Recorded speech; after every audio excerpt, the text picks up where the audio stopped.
The unlikely journey that brought me here tonight began many miles from this podium. My family's story isn't special.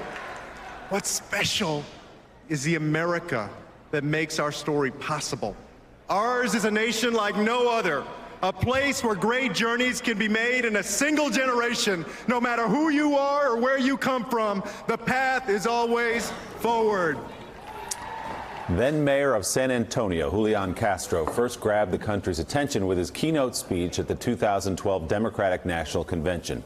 He went on to serve as President Obama's Secretary of Housing and Urban Development. Castro is considered a rising star in the Democratic Party and a potential candidate for president in 2020. He's out with a new memoir that traces his roots from a family of immigrants through his rise to political prominence. It's titled An Unlikely Journey, Waking Up from My American Dream. And Julian Castro joins us now. Mr. Mayor, good to see you. Great to be here. So you've said previously, we'll just get this out of the way, that it's likely you are going to run for president in 2020. Do you want to say for sure this morning? Well, I'd love to make news with y'all, but, you know, I've been very straightforward with folks. I've said that I've been seriously considering running in 2020 for a while. And during these last few months, I've had the opportunity to get around the country supporting candidates who are on the ballot in 2018, because we have an election in 19 days. And during that time, I've gotten a sense of what folks are thinking, the mood of the country. There's still two things, though, that I need to do. My wife, Erica, and I have, of course, talked about the possibility of me running, but we haven't had the kind of step back, long conversation that you have for a decision like that. And then secondly, I want to see what happens on November 6th, because I really do believe that these elections set the mood for the next couple of years, and I want to get a sense of that. Whatever happens on November 6th, though, Donald Trump will be president of the United States and likely on the ballot in 2020. As a Democrat who might sit across the stage from him, what do you see in his administration that you'd like to take on? What don't I see that I'd like to take on? Well, what specifically would motivate you to run against him? First of all, let's take on probably his strongest argument is going to be about the economy.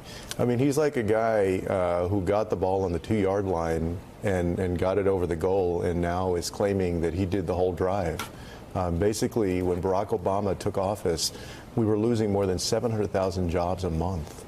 And he got the unemployment rate down below 5%. He did a tremendous job, more than 6 years worth of month-to-month positive job growth. And now Donald Trump is basically taking credit for that. But don't all politicians do that? Wouldn't you be doing the same if you had an unemployment number where it is and the Dow where it is right now? Wouldn't you be saying the same thing? Well, here's the thing. What he has done, along with the Republican majority in Congress, of passing tax cuts that overwhelmingly benefit wealthy corporations and wealthy individuals, that is actually hurting America. We saw that the deficit is ballooning.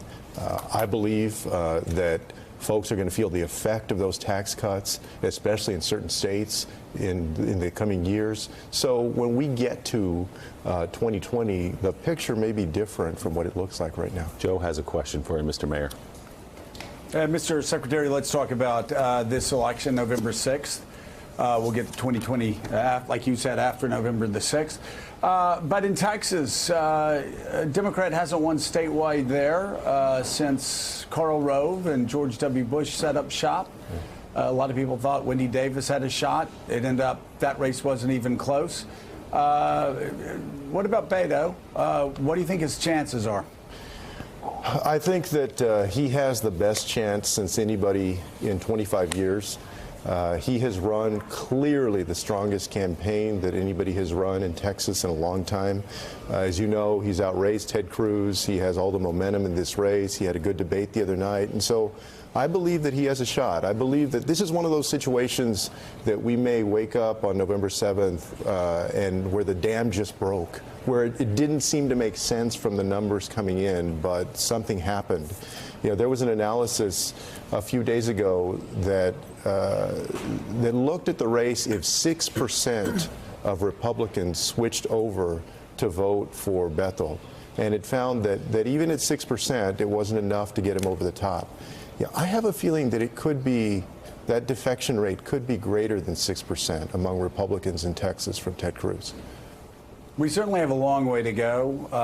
There have been some conservative commentators suggesting that it's over. They sound an awful lot like a lot of commentators saying 3 weeks out Donald Trump wasn't going to win. And Beto is changing his brand a little bit, getting a little tougher. Let's run an ad that he has up on air right now. Ted Cruz has voted to take away health care from millions of American families. He's tried repeatedly to roll back protections for pre-existing conditions. At a time when nearly half of the school teachers in Texas are working a second job just to make ends meet, Ted Cruz wants to take our public tax dollars out of their classrooms, turn them into vouchers. He's vowed to deport every single dreamer. He's selling paranoia and fear instead of solutions. Now, he's got $38 million to run those ads between now and Election Day. There are 19 days left. Should he keep that tough tone? Oh, I think so. I think he should. I think it's politics 101 that if you're taking on the incumbent, that you need to distinguish yourself from that incumbent. And the thing is, Joe, as you know, I mean, Ted Cruz is very easy to distinguish from Beto O'Rourke. I believe that those are the kinds of ads that are going to make that contrast sharper and also help rally what is already an energized base in Texas to turn out. And people can believe in the vision that Beto O'Rourke is painting for the future of Texas, which is a very inclusive one. It's also very different from Ted Cruz, and I'm glad that Beto is airing those ads. So, Mike Barnacle, there's some people that would say, Beto needs to just stay completely positive and not talk about the differences between him and Ted Cruz. Actually, it seems to me whether you're a Republican or a Democrat, you need to talk about the issues. You need to talk about how you're different than your opponent. Seems to me those Beto ads line up the differences perfectly. And if, by the way, there are a lot of people in Texas that may want to deport all dreamers, fine. You got Ted Cruz to vote for.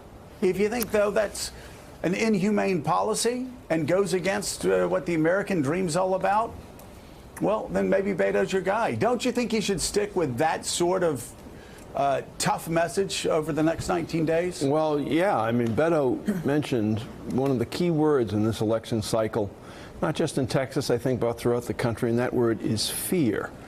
Mr. Secretary, fear.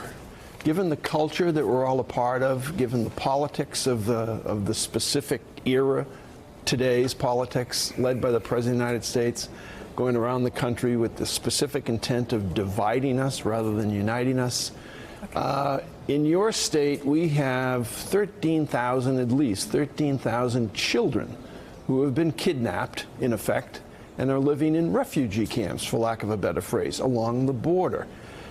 People who look exactly like you. What do you do to heal this division? Well, one of the things that has heartened me has been people of different backgrounds who don't look like me and don't look like those children, who have come to their defense and have shown the heart and the compassion of this country as parents, as grandparents, as folks at a human level who understand that that's not who we ought to be, not just as Americans, but as people. And the best thing that folks can do is, if they disagree with that, as Joe mentioned, is to go vote on November 6th.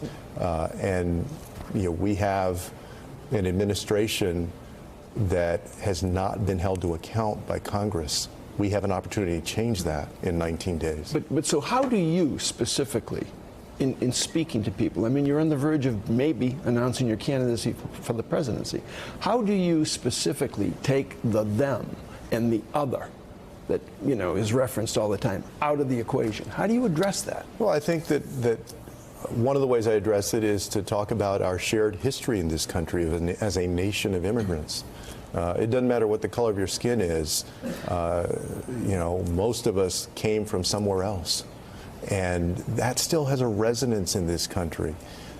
You mentioned the word fear. Donald Trump, if there's one thing that he's been good at in politics, it's been using fear and the fear of a changing demographic in this country for political purposes. But there are also a lot of people out there with good hearts that don't buy that. And they need to be drawn out as well. I think we need the voices of people that are trying to unite folks and draw that out of people as well. And I do that by telling my family story, by speaking to the stories of other people whose families may have come from Ireland or come from Germany or come from wherever. Because I do think that that still has resonance. And that story is in the new book, An Unlikely Journey. Julian Castro, after you have that big conversation with your wife, will you come back and tell us what you've decided? Let us know. You'll be first. Okay, Let great. us Good to see you. know. Thanks so much. Mika? All right, still ahead, Paul Ryan is talking about the threat of political tribalism, but sounds a lot more like an outside observer. If there was only Someone if there were who only could anything that Paul speak Ryan out. could do, I mean, wow, that would be Speaker of the House. Oh, yeah. Yeah, that's right. one of the most powerful people in all of U.S. government. Will the House Speaker really tackle the problem in earnest before heading for the door?